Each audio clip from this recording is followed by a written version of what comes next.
امورکم الی نسائکم، اور تمہارے معاملے جو ہوں نا تمہارے گھر کے باہر کے جو بھی، وہ تمہاری بیویوں کے سپرد ہوں، تمہاری عورتوں کے سپرد ہوں۔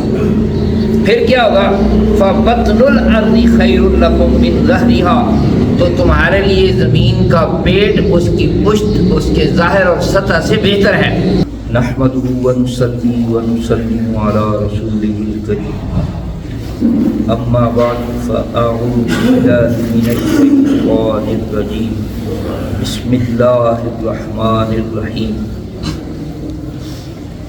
ما آتاکم الرسول فخذوہ وما نہاکم عنہ فانتہوا۔ قال اللہ تعالی فی القرآن المجید فی شان حبیبہ سیدنا و مولانا محمد صلی اللہ علیہ وسلم مخبرا و آمرا مخاطبا للمؤمنین، ان اللہ و ملائکتہ یصلون علی النبی یا ایہا الذین آمنوا صلوا علیہ وسلموا تسلیما۔ الصلاۃ والسلام علیک یا رسول اللہ وعلی آلک و اصحابک و حبیبک۔ الصلاۃ والسلام علیک یا رسول اللہ وعلی آلک و اصحابک و حبیبک۔ الصلاۃ والسلام علیک یا رسول اللہ وعلی آلک و اصحابک و حبیبک۔ الصلاۃ والسلام علیک یا رسول اللہ وعلی آلک و اصحابک و حبیبک۔ اللہ پاک جل جلالہ کا فرمان، ما آتاکم الرسول فخذوہ، کہ جو رسول تمہیں عطا کریں وہ لے لو، وما نہاکم عنہ فانتہوا، اور جس سے روکیں رک جاؤ۔ اس سے ایک بات یہ بھی معلوم ہوتی ہے کہ سید عالم صلی اللہ علیہ وسلم کے علاوہ اللہ کی مخلوق میں کوئی اس لائق نہیں ہے کہ اس کی بات مانی جائے۔ سب سے زیادہ حق حضور کا ہے، حضور کی بات مانی جائے، اور سب سے زیادہ سچی اور بہتر قابل عمل باتیں حضور کی ہیں۔ لہذا امتی کے لیے یہ جائز نہیں ہے کہ وہ حضور کی بات پر عمل کرنے میں سستی کرے، اسے تسلیم کرنے میں سستی کرے۔ تو اسی سلسلے میں سیدنا ابن عباس رضی اللہ تعالی عنہ کی روایت ہے، خود اپنی طرف سے بات کر رہے ہیں، اور ایسی باتیں جو ہیں وہ نبی کے بتائے بغیر کوئی عام آدمی نہیں کر سکتا۔ تو پھر بھی حدیث پاک یہ ہے، اگرچہ نبی صلی اللہ علیہ وسلم کی بات ہو یا ابن عباس کی بات ہو، اس کی اہمیت تو ہے نا۔ کہتے ہیں ما ظہر الغلول فی قوم الا القى اللہ فی قلوبہم الرعب، کسی قوم میں خیانت اور دھوکہ بازی ظاہر ہو تو اللہ تعالیٰ جل جلالہ ان کے دلوں میں رعب ڈال دیتا ہے۔ اب وہ ڈرتے ہیں کافروں کی آنکھوں میں آنکھیں ڈالنے سے، کافروں کی دھمکیوں سے مرعوب ہو جاتے ہیں، کافر کو دھمکی دے نہیں پاتے کیونکہ رعب جو ان کے دلوں میں آ گیا۔ اور ولا فشت زنا فی قوم الا قصر فیہم الموت، کسی قوم میں اگر زنا ظاہر ہو جائے یعنی زیادہ ہو جائے تو پھر ان کی موت جو ہے وہ زیادہ ہو جاتی ہے، یعنی زیادہ لوگ مرنا شروع ہو جاتے ہیں۔ اور ولا نقص قوم المکیال والمیزان الا قطع عنہم الرزق، اور کوئی قوم ناپ تول میں بمائش میں کمی نہیں کرتی، اگر کرے تو ان میں پھر کیا ہوتا ہے، رزق ان سے منقطع کر دیا جاتا ہے۔ اب بندہ سمجھتا ہے کہ میں نے گھٹ تول کے پیسے زیادہ کما لیے ہیں، مگر حضور یہ یہاں حدیث سے کیا پتہ چلتا ہے کہ اس نے پیسے نہیں زیادہ کمائے بلکہ گھاٹا پایا اپنے آپ کا، کیونکہ اس سے رزق منقطع ہو جاتا ہے۔ اور ایک اور اگلا جملہ یہ ہے کہ ولا حکم قوم بغیر حق الا فشا فیہم الدم، کوئی قوم حق فیصلے نہیں کرتی، اگر کرے گی تو ان میں خون ریزی بڑھ جائے گی، اور یہ ناحق فیصلوں کی وجہ سے ایسے ہو رہا ہے نا۔ فرمایا ولا خطر قوم بالعہد الا سلط علیہم العدو، کوئی قوم عہد نہیں توڑتی، وعدے نہیں توڑتی اگر توڑے تو ان پر دشمن مسلط کر دیے جاتے ہیں۔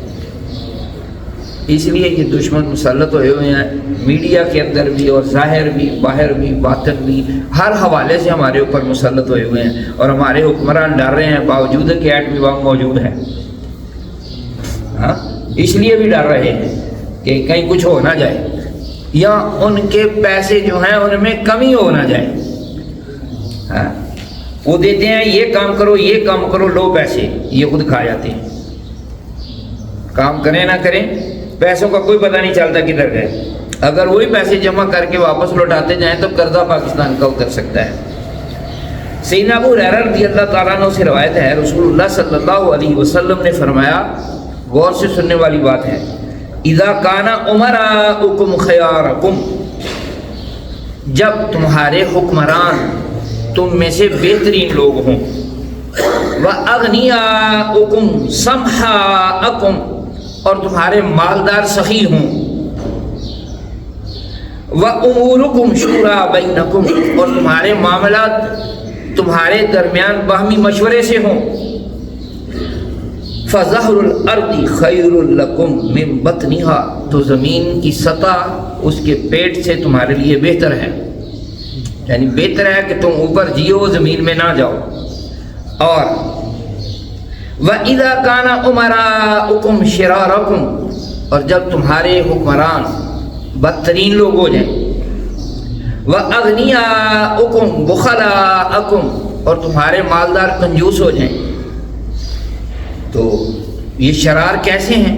قرآن پڑھنا نہیں آتا، کلمہ پڑھنا نہیں آتا، اسمبلیوں میں دیکھتے ہیں آپ یہ کیا ہوتا ہے، دین کا پتہ ہی نہیں ہے، نماز پڑھنا نہیں آتی، ہاں، اور کہتے ہیں کہ مولوی سمجھتے ہیں کہ ہم ٹھیکیدار ہیں اور یہاں ہمیں بہت پتہ ہے، اور خود کو کیا پتہ ہے، بے ایمانیاں کرتے ہیں، فراڈیاں کرتے ہیں، قوم سے ظلم کرتے ہیں، زیادتیاں کرتے ہیں، لوٹ لوٹ کے مال اپنی تجوریاں بھری جاتے ہیں۔ تو یہ ہیں شرارکم، حکمران ہمارے۔ اور پھر فرمایا کہ تمہارے اغنیا تم کنجوس ہو جائیں۔ اب اغنیا، ایک